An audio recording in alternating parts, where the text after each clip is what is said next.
successfully blocked this Democratic effort to tie the government's spending plan along with raising the debt limit. Of course, the debt limit is set to reach its peak somewhere in the middle of October, while government funding is scheduled to run out by as soon as the end of this week. The Democrats wanted to tie both of these two critical pieces of legislation together to get it all done in one fell swoop, and to put both Republicans and Democrats on the record in supporting this. Right. But the Senate Minority Leader Mitch McConnell said that Republicans were just not going to support raising the debt limit. Now, McConnell, right before this vote, did offer up a different option of a standalone continuing resolution, which would keep the government funding going and keep the government open, but Democrats rejected that.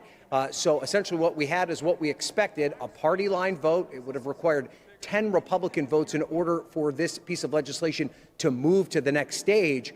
So the big question now, Wolf, is what do Democrats do now? The timeline is really tight at this point because, as we said, the government could shut down as soon as the end of this week. Okay, so I know, and I bet you can figure it out too. I know you can. Just use your big brain, and figure it out, okay? Figure it out with me. So, the Republicans said they will fund the government. They will continue to pay air traffic controllers and send out the Social Security checks and pay the military and do all those things. They will do it. They're totally, down with that.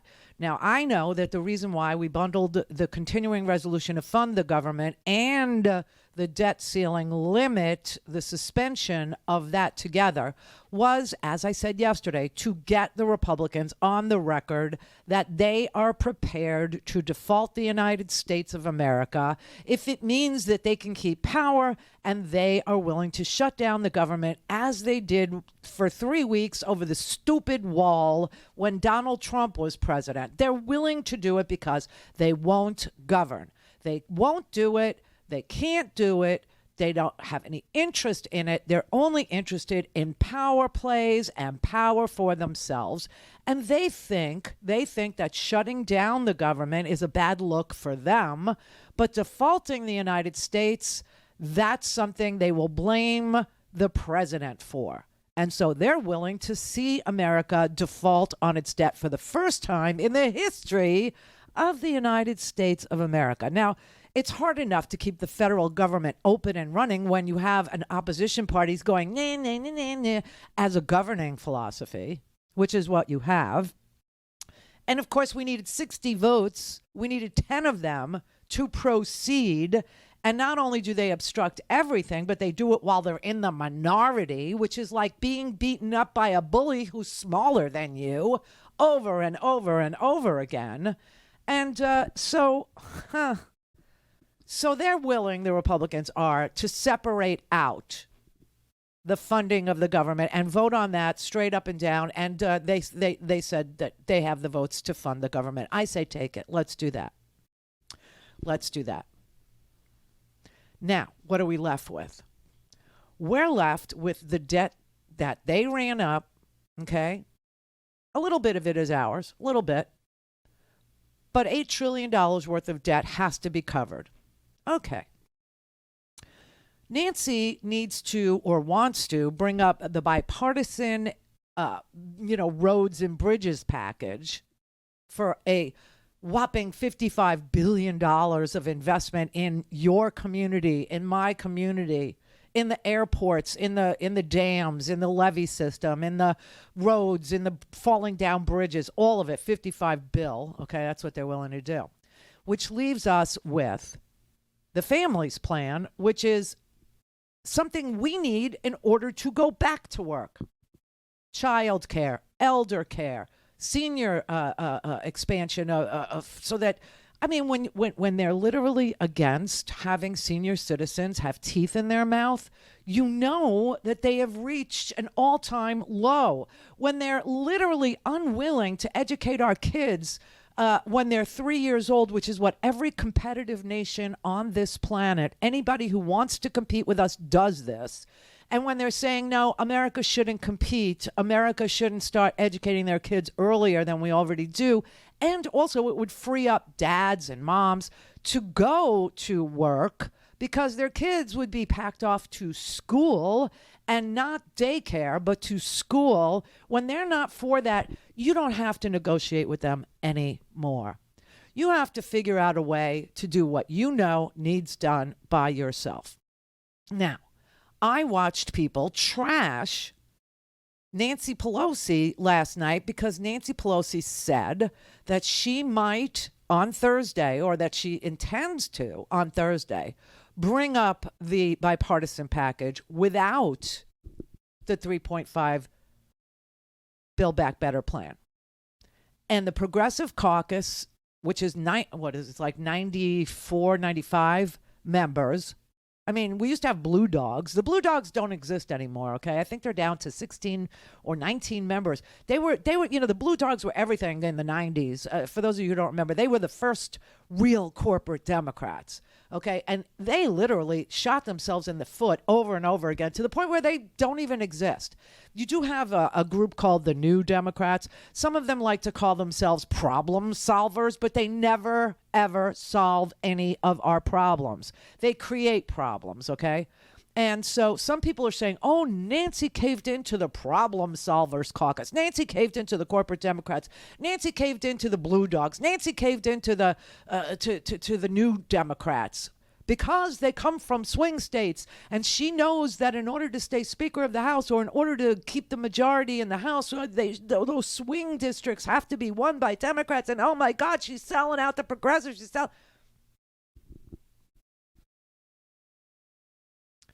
She knows she has the votes. She has told us she has the votes. She said she had the votes on Sunday. I believe her. Problem is, you need 98 or 99% to pass the bills.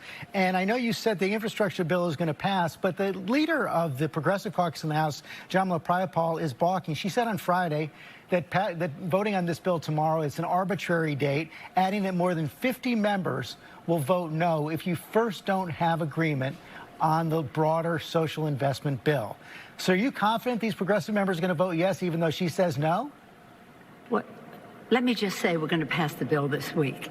I promised that we would bring the bill to the floor. That was according to the language that those who wanted this to be brought to the floor tomorrow wrote into the rule. We will bring the bill to the floor tomorrow for consideration. But you know, I'm never bringing a bill to the floor that doesn't have the votes.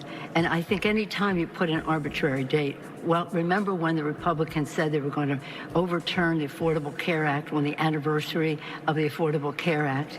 I knew right then and then they were doomed. You cannot choose the date. You have to go when you have the votes in a reasonable time, and we will. So she says she has the votes. I think I know why she says she has the votes, even though the Progressive Caucus rightly will hold their ground and not give their votes for the bipartisan package unless the big package is committed to as well. I think I figured it out. Call in, connect. To speak to Randy, call 561-270-3844. 561-270-3844. 3 more days. 3 more days, everybody, for the Free Speech TV Fall Fundraiser. 3 more days. I was wrong. I thought it was over on Friday, but it has more days to go. So if you can, please donate today. 877-378-8669. That's the old-fashioned telephone. Freespeech.org will get you there, too. Freespeech.org on the internets. And if you like texting, we actually have an easy way. 44321. You dial 44321, and then you text FSTV, Free Speech TV, to 44321. We will send you a secure link, and you can make your donation that way. And also, you can follow the fundraiser there. I should have done it. Then I would have known. We had 3 more days. So thank you very much. Listen, I want to play you something. Jamila Prayapal was on the TV last night, and Pramila was asked about the bipartisan bill that's going to be introduced for their vote on Thursday.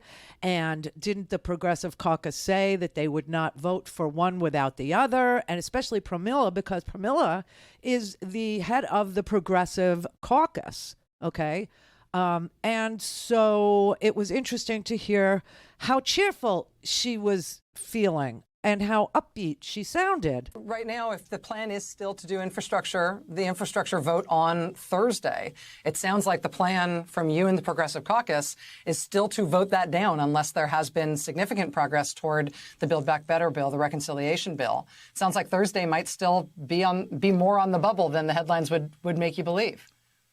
I think that's right. Look, I think these are arbitrary dates. I think today was an arbitrary date that was set by a small group of people. I think what's important is, do we want to deliver on the Democratic agenda and the president's agenda? Negotiations are happening. I don't think the speaker will bring the vote to the floor the bill to the floor if she doesn't have the votes. Right. And I think she is very clear that without the reconciliation bill voted on, we are going to have, it can't be a pinky promise, right, Rachel? It's got to be an actual bill that is written, the legislative text is written, the numbers are agreed to, everything is agreed to, in order for us to be able to vote for the bipartisan bill. And I think she's really clear on that. So we're going to do everything we can. I've been having conversations over the weekend. Every single minute of every single day is taken up with this.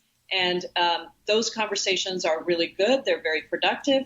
And I believe that we will continue to work. And let's see if we can get it done by Thursday. Great. I've always been surprised at what happens here in the last 24, 48, 72 hours when there's a deadline. But if we can't, then we'll keep working and we'll get it done as soon as we can. She sounds awfully upbeat, okay? Awfully upbeat. And so this is what got me thinking, watching Congresswoman Prayapal. I listened to Ilhan Omar also. She is the whip, meaning the vote counter for the Progressive Caucus.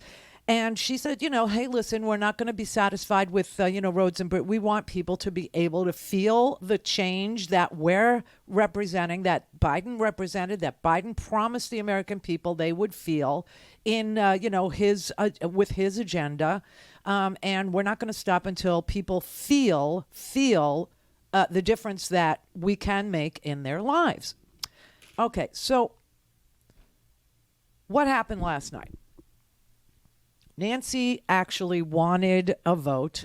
She wanted everyone on the record about who would allow the government to go defunded and who would allow the United States to default. And I think that was an easy call for her. It was an easy call for us. Yesterday, we told you, this is why she's doing it. She wants people on the record voting to default the United States, right? And so the Republicans then said, well, we'll fund the government. We just won't help you with the debt ceiling. You have to do that by yourself. So the only real way forward for the debt ceiling, for not defaulting the United States of America for the first time in the history of our existence and labeling us a deadbeat nation and throwing us into a recession and watching the stock market tank and seeing interest rates go woo through the roof for people who have credit cards, which is everybody, and people who have car loans and people who have home loans and et cetera, is through reconciliation. It is the only way to raise the debt ceiling. It is the only way. Obviously, we don't have 10 Republicans who respect the United States or care about the United States' reputation in this world, or Americans who pay bills every month. They don't give a whit about us. Not a whit about us. For them, it's all about wielding power. Well, I think Nancy is smarter than Mitch. And I think Nancy understood that they were willing to fund the government, but they weren't willing to raise the debt ceiling. So she packaged them together to get them on the record as being against both, because it was the most you could get, most bang for your buck. But they said now that they would fund the government. They won't raise the debt ceiling. So the only way to raise the debt ceiling, the only way, is through reconciliation. Well, guess what we got? That's already going to go through reconciliation. And remember, reconciliation is only for budgetary items. You can't do immigration reform through reconciliation. You can't do women's rights bills or voting legislation through reconciliation, okay? You can only do budgetary things through reconciliation. And why is that? Well, because our sick government prioritizes financial prowess over the well-being or the constitutionally guaranteed rights of its own people. So therefore, you need a supermajority to actually guarantee people's constitutional rights, like voting. But you could do through reconciliation, which is only 50 votes, it'd be 51, through a simple majority, you could do budgetary things. Well, what is more budgetary than the debt ceiling? Nothing. Nothing. And what is going through reconciliation already? The Build Back Better plan, the Families Plan. And what is the holdup on the 51 votes for the Families Plan? Why, it's Kirsten Sinema, who's at a fundraiser today, raising $30,000 in 45 minutes from the grocery, manufacturers, from the wholesalers groups, all the people that don't want their taxes raised. Okay, they're all giving her money today so that she will vote against it. Okay, so you got her as, the hold up to everything, the impediment to progress for American families. Just make a note of it, because she's going to change parties. You watch. She's going to become an independent. And then you've got Joe Manchin in West Virginia, also an impediment. Now, he hasn't actually said why he's against Build Back Better, because West Virginia will benefit extraordinarily through the investment in his people, through child care. West Virginia is number 3 in the over 65s, the population. And elder care, meaning you get to stay at home, but somebody will come and help you with meals, or someone will come and help you get out of the chair, or someone will come and get you a nice shower in the morning, or someone can come and make you breakfast. Right? That's all in this plan. So he hasn't said why he's against it. I think he's against it just because he's a contrarian, you know what I mean? And he likes the power that he wields. However, you fold in the default bill, the debt ceiling, and let him vote against that. Let him do that.